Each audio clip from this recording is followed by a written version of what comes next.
Welcome everyone. Settle in. Ready? Okay. Could you close the doors or leave just that one open? Thank you. How's the sound? Okay?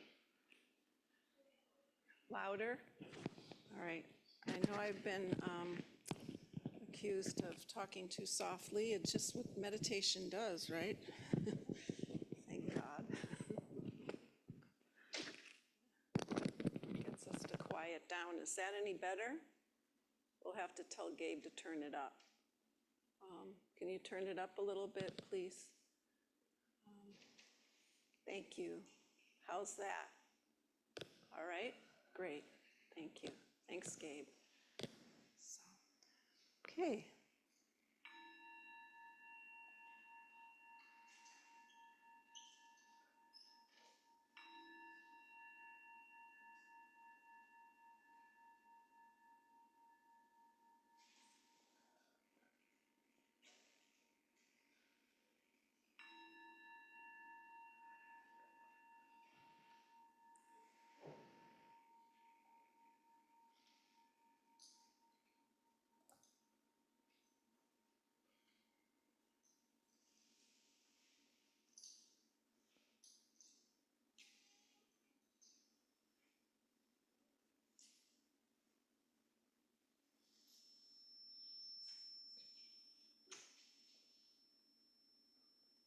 So just allowing for awareness of sound, hearing, and just notice what's happening in the body, mind, and heart as you might hear some sounds in the room, inner sounds, outer sounds, awareness of hearing.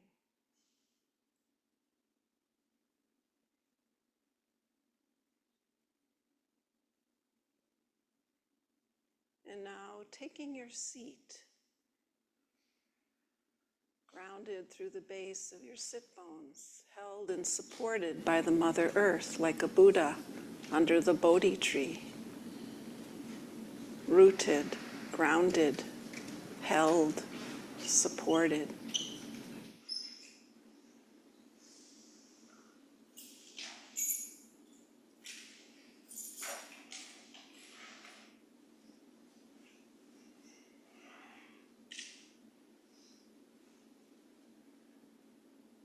Perhaps awareness of your own breathing, or a primary anchor like the touch of your seat or your feet.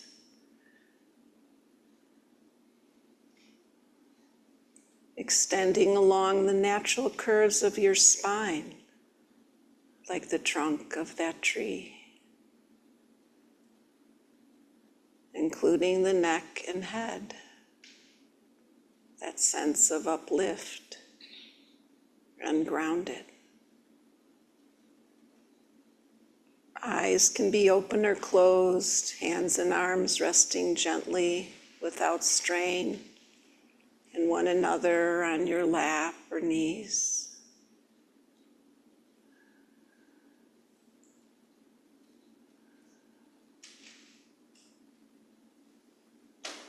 And if and when you're ready, if you like, a gentle journey of breath and awareness, or just awareness.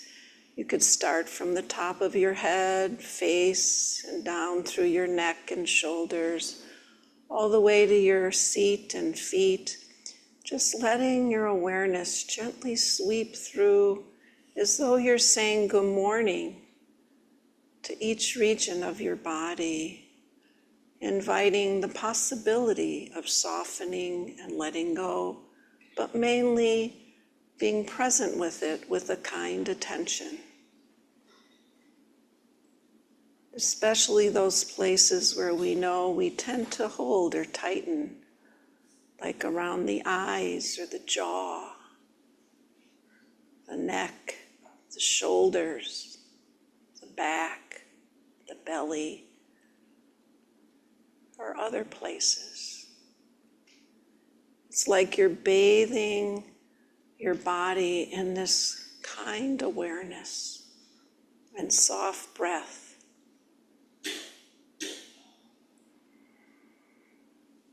Letting go the cares of the day, whatever it took to get here this morning, of the world, the news, just letting that go for now, taking refuge here in this Dharma home, in the Buddha, the Dharma, the Sangha, in this moment as it is. Coming home to yourself.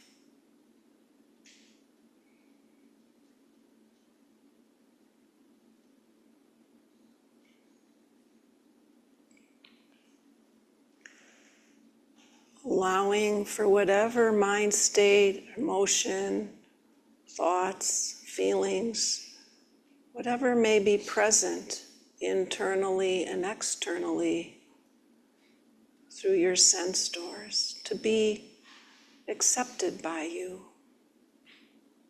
even if it's unpleasant. Not trying to force the mind and the body, but allowing it its own unfolding. And now, I just invite you to sit. You can use the support of your anchor, or you may have a way that you practice or that responds to what's present for you today. And let's sit together, knowing that in the silence, we are supporting each other to be present with ourselves in this moment as it unfolds as it is.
And now, for the last couple minutes of our sit together, just invite you, if you wish, to let go of any effort, not trying to meditate,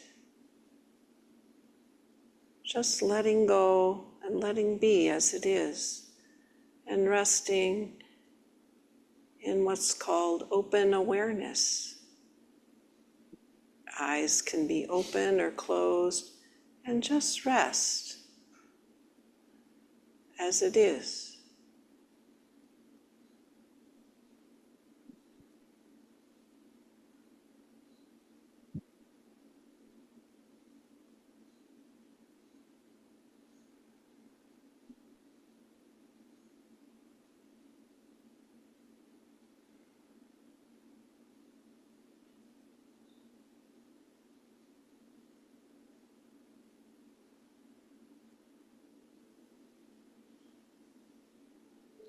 And then, if you like,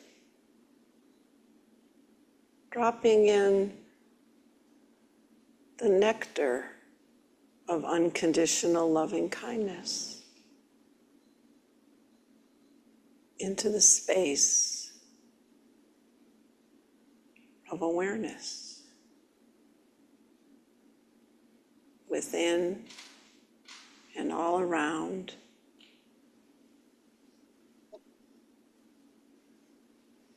Letting the boundaries dissolve and rest in the space filled with loving kindness.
So feel free to wake yourself up a bit and stretch and stand if you wish. And please greet your neighbors. Come into community, say hi.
Okay, so welcome again, everyone. I'm really surprised there's such a large group today. I figured you were all on the Labor Day retreat or out at the fair or something. at your cabins or whatever. So anyway, it's a joy to be here with you all. As some of you may or may not know, I'm an old yogi, and I've been part of this community since its birth. And I'm not here as often, but you're in my heart, so I'm practicing. Oh, oops, what happened? I guess the Dharma knocked it off. I tried to be mindful. Sorry about that. Okay. Yeah? All right. So once again, I said I'm an old yogi, and I've been here in the Common Ground community since its birth and pre-birth, and I'm grateful to connect, and I always hold this community in my loving kindness practice. And I describe myself as Dharma rich, and I've actually been taking more time for practice this week and some online teachings with one of my Tibetan teachers. And I'm going to reference one of them, several folks in this talk today. So the title of this talk is called Within the Messiness. Within the messiness, the lotus blooms. Does anyone know about messiness? Yeah, right. So one of my teachers, and I'm shamelessly going to promote, Anam Thupten, is coming back. He has given public talks here. He's a Rinpoche. And he's written No Self, No Problem and Compassion and other books, and he embodies this. And I took some chunks of his talk on the messiness within the purity, right here, right now, together. Just as you don't have a lotus without the mud, lotuses won't grow on gold or stones, they grow from mud, as do we.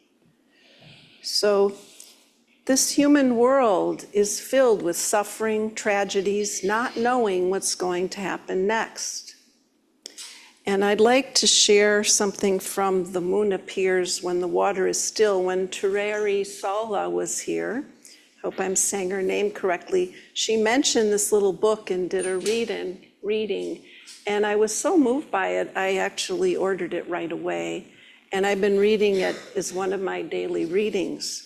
And I thought I might just share this little story. And as we know, the Buddha taught through stories. It was one of his ways of connecting with people. And that he said in the different times and places and villages and communities to share the Dharma so it's received or can be received based on the needs of the people. And it's not a frozen thing, expressed the same way. So there's many, many different teaching stories and skillful means. So he took the teachings of the Dharma, he calls it reflections of the Dharma. Craving, let's see. Yes, this is it. Craving is the root of my problems. Life is problematic only when I crave it to be otherwise. My separation from you is painful to the degree I crave to be with you. My illness is suffering to the degree I crave to be healthy. My old age is misery to the degree I crave for my youth. My death is feared to the degree that I crave to live long. Life is a great problem when I try to sidestep it. Only we humans want cows to fly. The cows are content to graze. There's one other story here that I think would be fun to hear. And I really appreciate, how we can lighten up, because life is heavy. And I have some more contemporary stories, including what happened yesterday that Gabe knows about, and Shelley, and why my colleague and dear Dharma sister, Jean Haley, to your surprise perhaps, is not here sharing the Dharma with you today, and that I stepped in, and which I'm grateful to be able to support. So this one says, "My hut is leaking," said the novice, "and my stairs are rickety. There is no need to thank me. We get the same food every day and not enough of it." "Excellent," said his teacher, "and there is no need to thank me." "My hut is too close to the village and I can hear the festivals." "Perfect. No thanks is necessary." Lawnmowers? "I keep telling you how terrible everything is, and you keep saying it's wonderful." "The world, just as it is all we need to receive liberation. Misery is the compost for the flowering of the Dharma. Without imperfection, growth in the Dharma would not be possible. In a perfect world, we can attain only complacency. In an imperfect world, we can attain enlightenment. Thank you, Ian McCrory. So, mud, lotus. In the chaos of the world, wars, climate crisis, politics, etc., within the messiness is the purity, says Anam Thupten Rinpoche. He says there are also beautiful things in this world: candles, chocolate, ice cream, and good jokes, and so on. What does he mean? What does it mean by the messiness is in the purity? And again, he gives the lotus example. And then let us sit with the inquiry. How do I, we, us, approach life's messiness, right? Heartbreak, disappointment, job loss, uncertainty, existential crisis, all of it. I mean, we're here on the verge of you know what in November. And the good news is he's coming that weekend before. So just when we need Dharma support. So one of my other teachers, Sokni Rinpoche, calls our habitual patterns, our imprints, our conditioning, our messiness, our struggles, that little pecking voice, that inner doubt, our beautiful monsters. Handshake your beautiful monsters, he says. And then he gives us little guided practices with that. And those are available online, of course. But the fact is that how we relate, just like with Tara Brach and some of our other teachers with the RAIN method, recognizing what's happening, you know, accepting what has arisen, being willing to be curious or investigate it, and then nurture or non-attachment. It's not self. When I was struggling on a long retreat at the beginning of the year, one of my teachers, mentors, suggested that I see it as not me, but as white Tara having issues. And I ended up writing a poem about white Tara having misery about, you know, getting wrinkles and a fat belly and having a monkey mind. And that kind of helped. You know, it's not me, it's just the stuff, right? So can we handshake? And can we come into understanding that who we are is already whole and complete? I teach these MBSR, mindfulness-based stress reductions through university, and I've been teaching a course on emotional healing and happiness at the U every fall. And that the most difficult thing is believing that we are worthy, that this mess is conditioned, is possible to become a lotus. We don't see it. And I think that's where we think we have to get rid of the mess in order to have the purity, in order to have the awakening. When it's right here, at any moment, just drop. Just come into the heart. Kamala, one of our dear beloved teachers and who was my teacher of all of the heart practices. I met her over 30 years ago in massive mess. And she saw me and she said, keep going, Merra, keep going. So now the mess is still there, but I'm not so upset about it, right? Doesn't run the show. And I forget all the time, but then I remember it's not an obstacle, just like the monk fetching, I can say that from my background, complaining about, his hut and the village and the problems and his stuff. So we live in the relative world, the human world. Do we try to smooth things out? Pema Chodron gives us a little guidance. I don't know if you know Pema, but I highly recommend you check her out. She wrote When Things Fall Apart and a lot of other books, and she's 90, and she is a joyous being. Resting in the uncertainty of the present moment. For those of us with a hunger to know the truth, painful emotions are like flags going up. Say, you're stuck. Such uncomfortable feelings are messages that tell us to perk up and lean into a situation when we'd rather cave in and back away. When the flag goes up, we have an opportunity, she says. We can stay with our painful emotions instead of spinning out. Staying is how we get the hang of gently catching ourselves when we're about to let resentment harden into blame, righteousness, or alienation. It's also how we keep from smoothing things over by talking ourselves into a sense of relief or inspiration. With practice, however, we learn to stay with a broken heart, with a nameless fear, with the desire for revenge.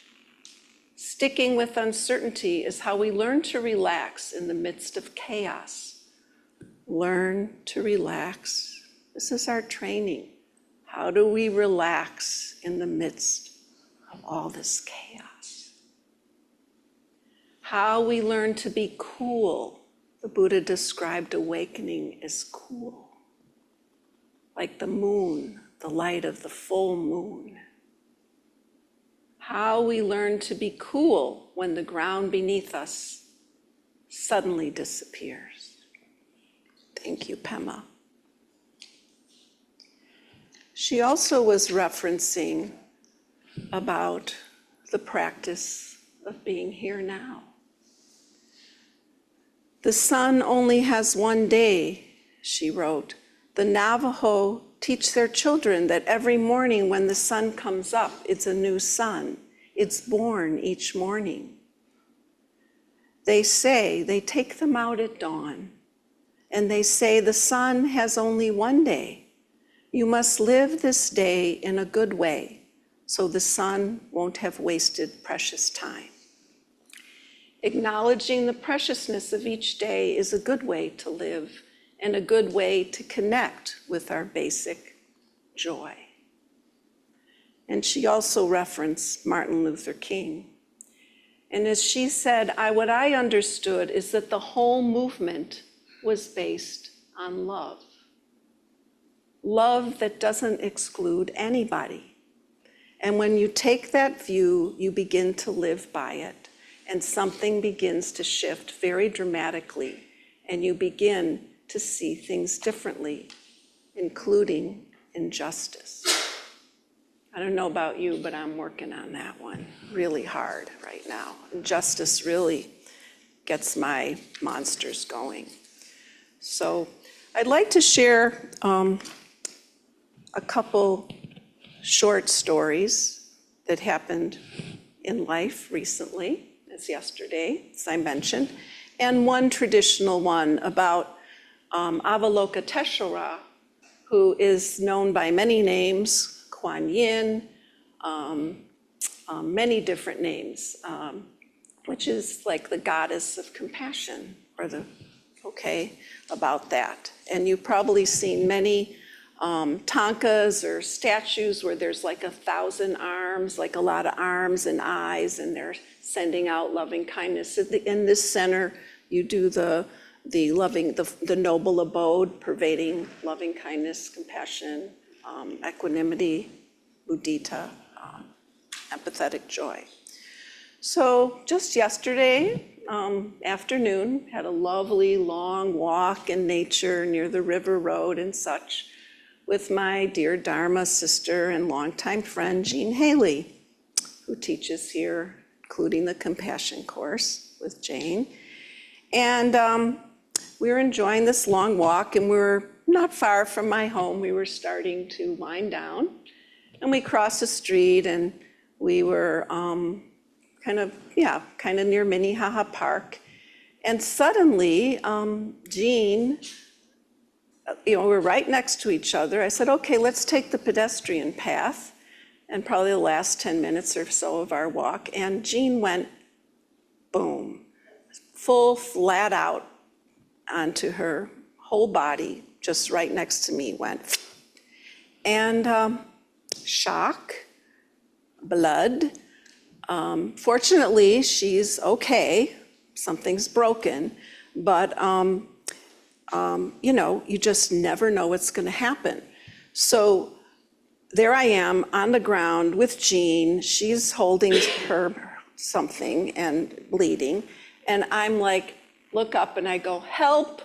And this, those bicycles by the river road with about 14 families crammed in. Well, it comes over and they immediately hop off. And I guess the ice cream cup guy also came, but I didn't even see him. And then we were soon surrounded by half a dozen people. Napkins came out, water came out, more napkins. Somebody's calling 911. My hand's on Jean's back. She sat up at that point. And I'm just, and they're like, the whole community was there. And no other bicycles came. Everybody, she was flat out on the path. And you know how busy it is? It was just like we were surrounded by these bodhisattvas, these beings of compassion. It didn't matter who they were or what was going on. They responded. And then the paramedics, the ER, the fire department, the whole 9 yards. And they were just so kind. And Jean, Jean, she's sitting there, beat up, and chatting with them. Gee, what's your name? And how long have you been working here? And she's laying there on a gurney with her arm like this. And my arm really hurts. And she's just engaging, which is good sign, right? So it turns out she has a badly broken wrist, and it had to be snapped back into place. And she gave me permission to tell this story. But and I checked in with her this morning, her partner, and she's actually in good spirits, and it's just going to be long healing, and we don't know yet if she's going to need what kind of other treatment. But she's okay. She has said they had to do a CAT scan because of a little bump on the side, but she said, see if I have a brain, and apparently she does. So, and then my nervous system was a bit of a wreck, and so I just came home and I took a little remedy, and homeopathy, and then what did I do? I just sat on my cushion. And I'm telling you, things were buzz, and then it works. It just worked to just set. And also really grateful that my friend is here to live another day. And that is our life. We just don't know from one moment to the next. And then I have a short little miracle I want to share. It could be a miracle or a very confused tree. So, it's almost fall, and all over, leaves are already starting to turn. It was in the 60s this morning, right? So, it's turning, tinges of maples turning red. Even along the river, you can see some yellowing leaves beginning, some changes, some fading.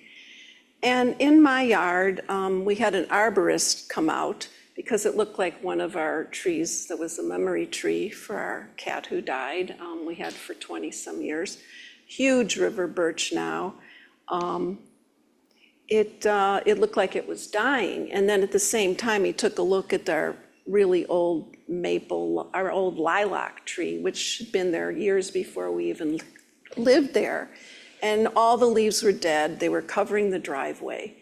And they basically said, it's dead, you should just chop it down, get rid of it. Well, guess what? A few days ago, maybe a week ago, I noticed some green leaves were coming back. I thought, that's interesting, right? Interesting. No, maybe it's not dead. It's done that before, it's come back to life, but usually not till spring. Well, I wish I should take out my cell phone. I mean, there's a whole bunch of green leaves, more and more and more. And then the other day, my husband William says, Merra, there's lilacs and they smell. The tree hardly had any lilacs this spring. I'm telling you, there were more lilacs on that tree right now than there were this spring, or about as many. And I asked it if I could take one, and I put it in the kitchen, and that thing is so fragrant, it's so beautiful. I mean, so I thought, wow, the nature's confused, even as the geese gather, because, we're having this global crisis, global warming, and it thinks it's rain, it's cool, it thinks it's spring.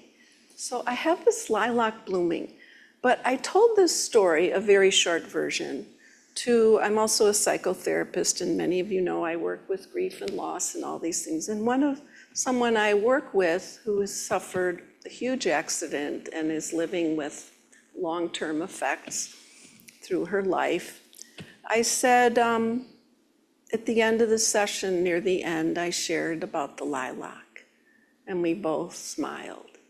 And that is the chi, too.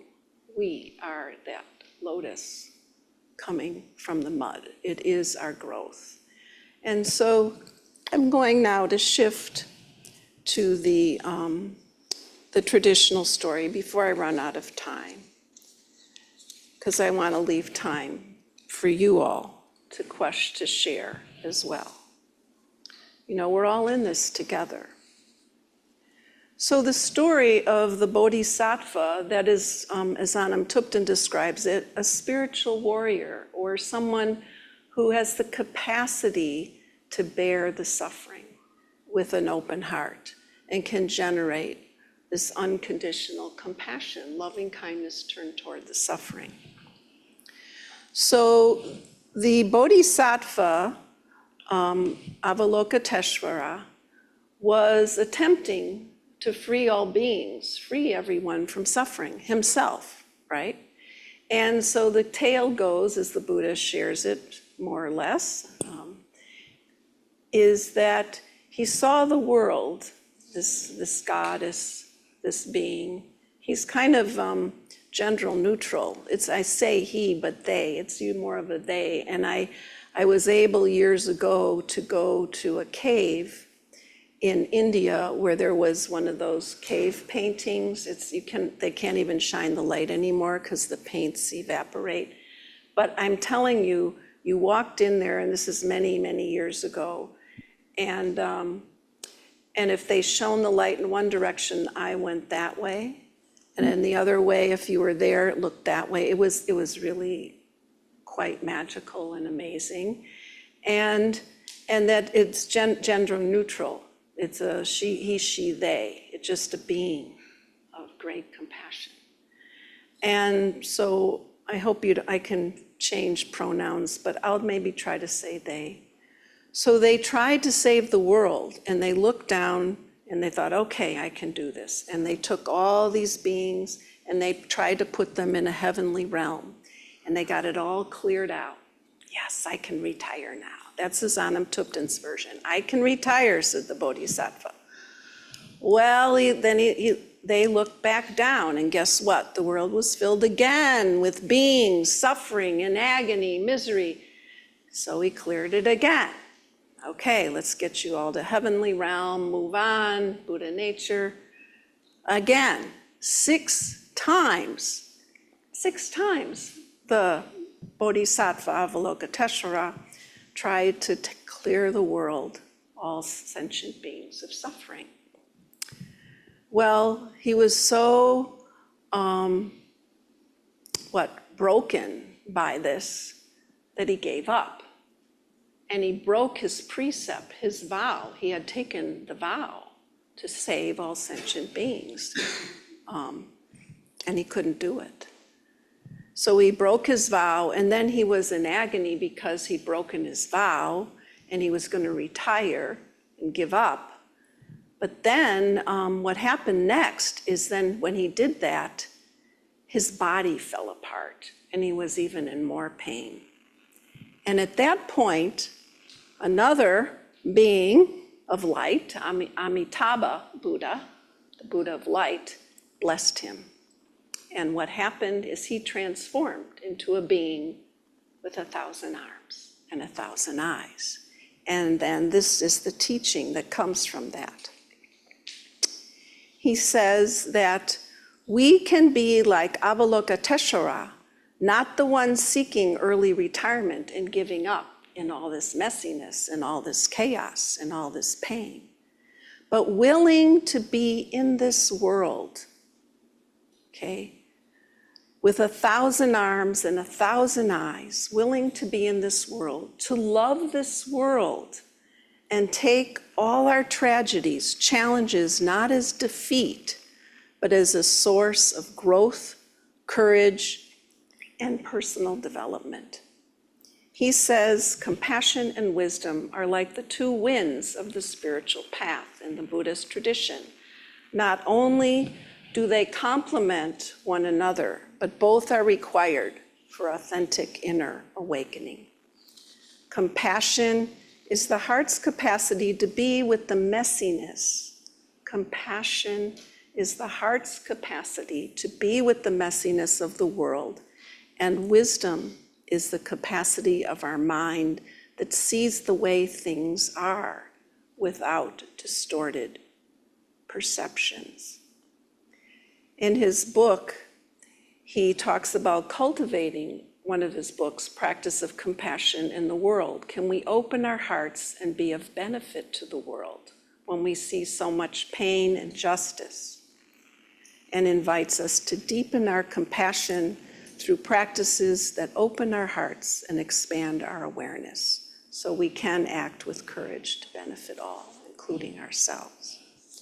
So I'd like to close with a simple poem and a reading with Pema, and then a short loving kindness. I'll get that all in the next 5 minutes, right?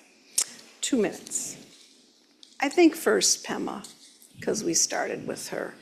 And as you can see, she's my little Bible. And people say, well, why don't you get a new one? But you know, And this rubber band's about to go. Oh, there. I didn't even plan that, folks. Oh, now I lost my spot. All right. She says, and I read her almost every day, especially when I lose heart. So, we already have everything we need, she says. There's no need for self-improvement. All these trips we lay on ourselves, the heavy-duty fearing we're bad, hoping that we're no good, hoping that we're good, identities that so clearly cling to the rage, the jealousy, the addictions of all kinds, they never touch our inner wealth like Lotus, right in the mud. They are like clouds that temporarily block the sun. But all the time, our warmth and brilliance are right here. This is who we really are. We are not one blink of an eye away from being fully awake. Looking at ourselves in this way is very different from our usual habit. From this perspective, we don't need to change.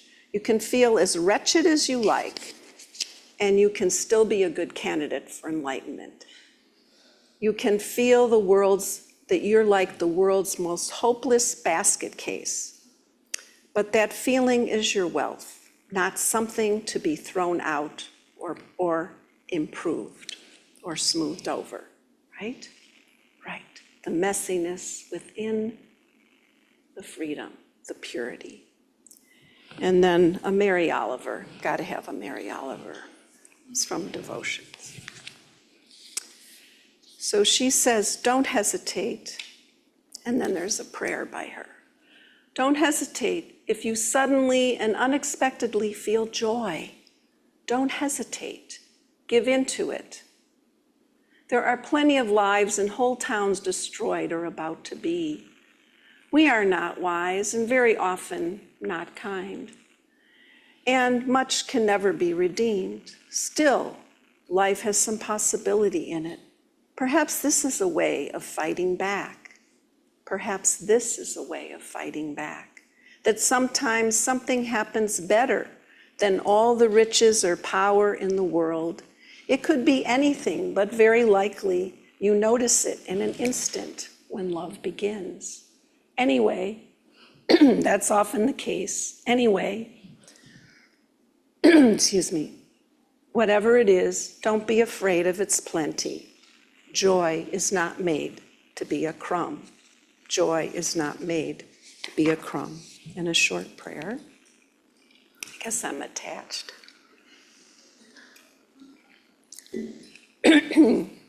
May I never not be frisky. May I never not be risque. May my ashes, when you have them, friend, and give them to the ocean. Leap in the froth of the waves, still loving movement, still ready beyond all else to dance with the world. To dance with the world. Let's sit.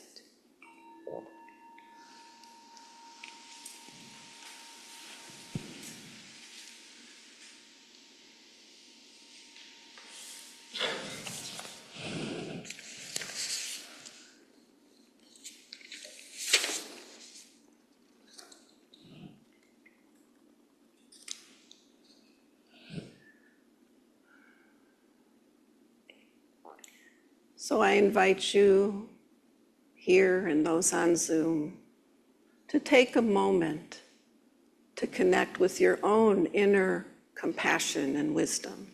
Your bodhicitta is called in the Tibetan. And Anam Thupten offers this reflection or loving kindness meditation.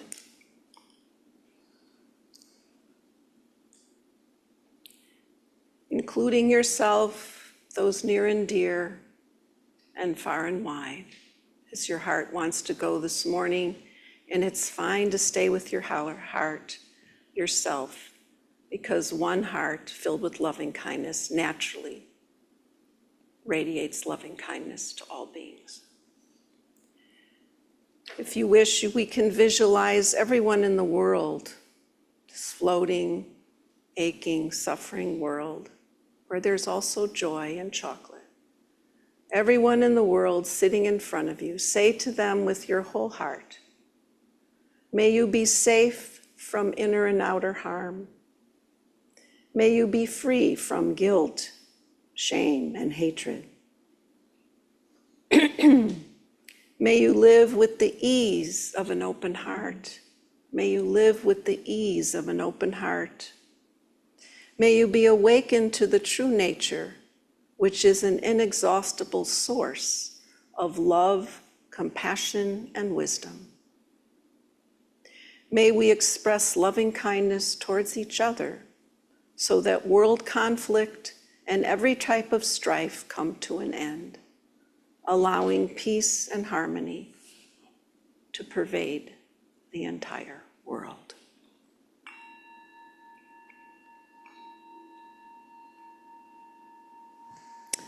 Thank you, everyone.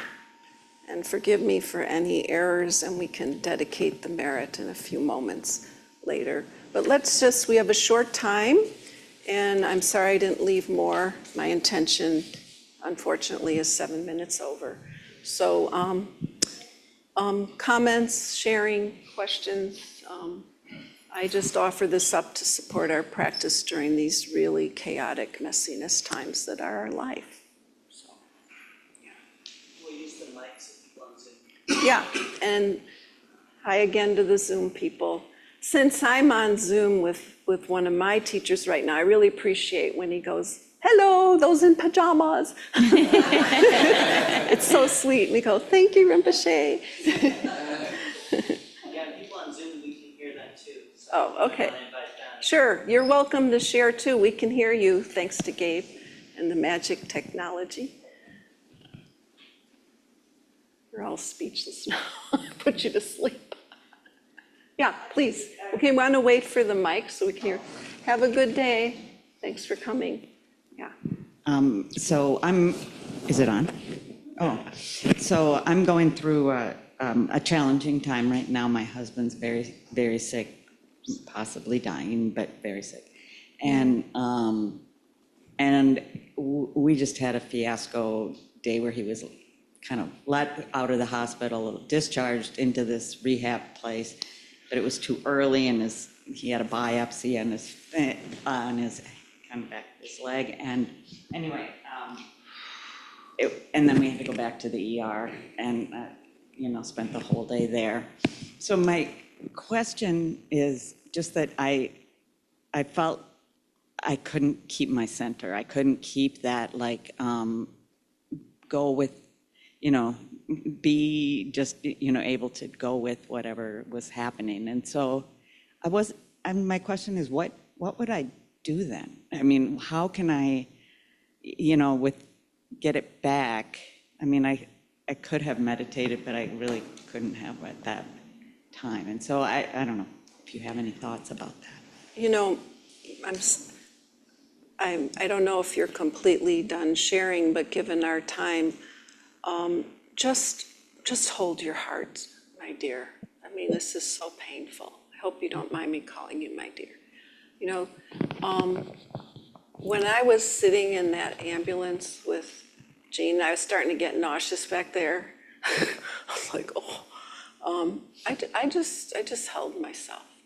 You just hold your heart or your belly. This is actually a nervous system thing I learned as a therapist. You can kind of hold it, or also, hold this.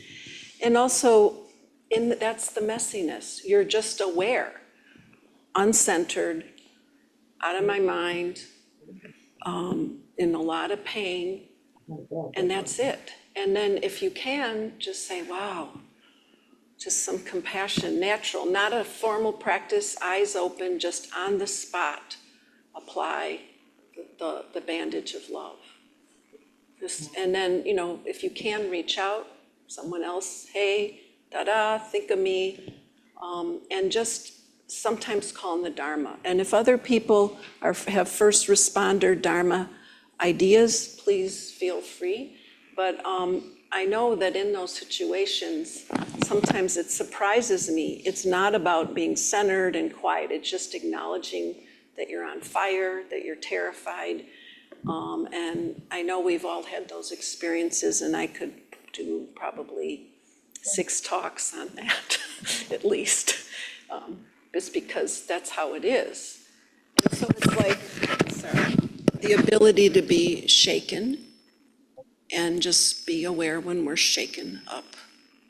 And we can't, we're just overwhelmed because we're flooded.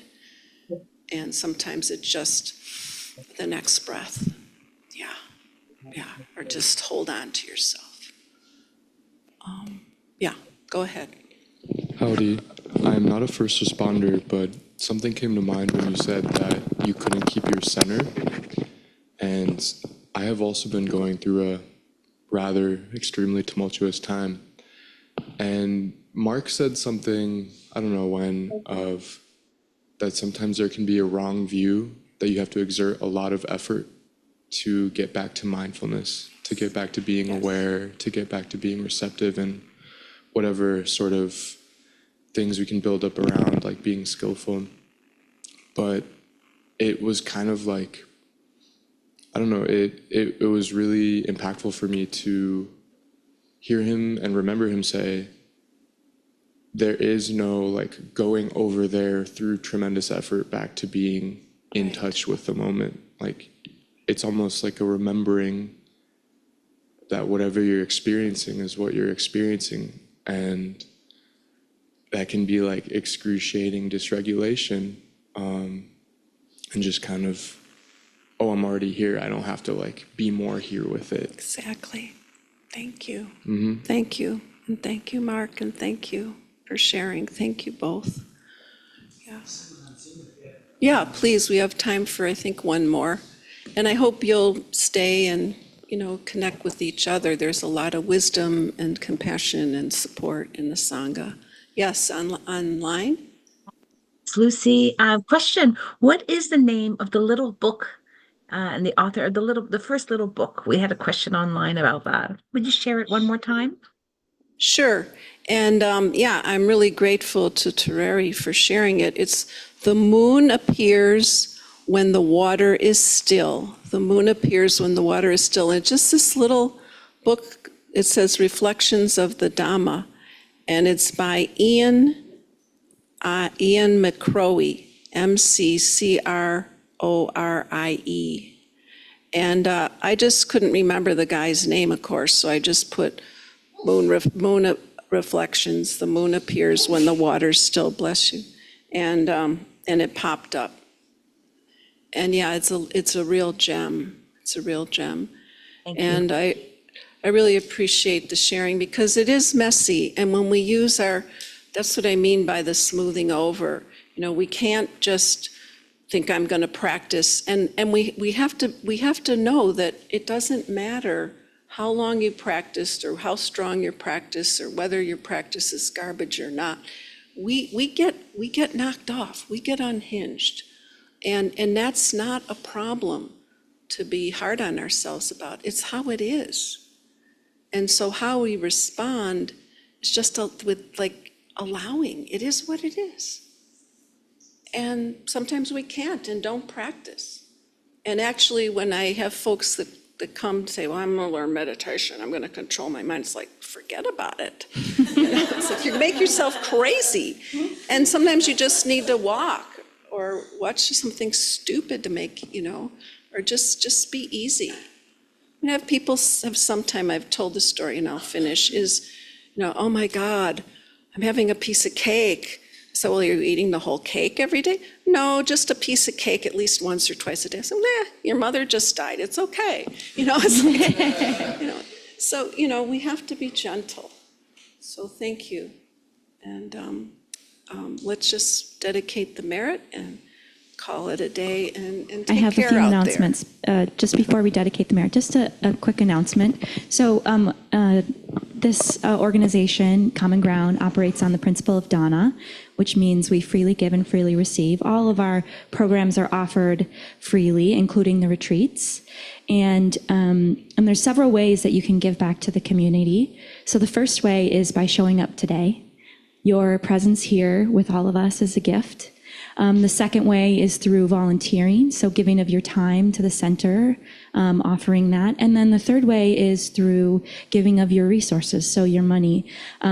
And today, 2/3 of the proceeds that are given will go to support the teacher, and the rest will go to support the center. But I do ask, if you feel so moved, there are Donna bowls as you exit. There's also a Venmo code, and then a place where you can use a Square Reader and your credit card to contribute.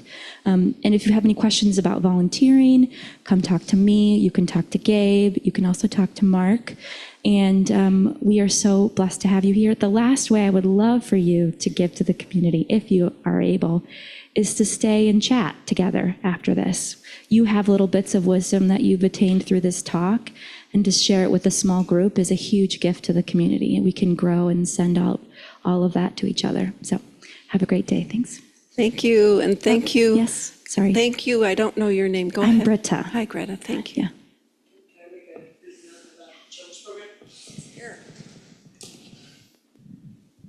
My name is Joe. I'm part of the children's programming that happens during the school year on Sundays. So if you're a family that has young children or preteens, our next Sunday will be when we start that programming, and it will be in the community room.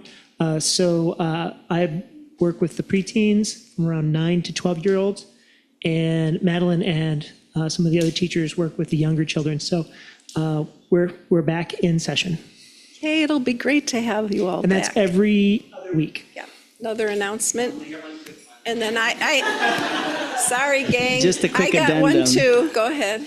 That there's a small group practicing in the community room. So if you want to stay after, great. Have small groups, find a group of 3 or so people here, or if you want to chat outside. But let's try to keep the lobby quiet for those in the community room. And we just have 10 or 12 folding chairs that gotta go downstairs, so if you can be so kind. Okay. So last announcement and then dedicate the merit.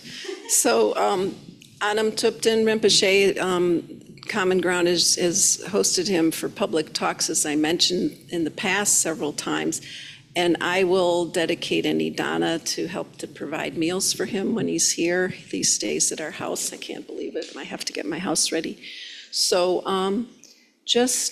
yeah,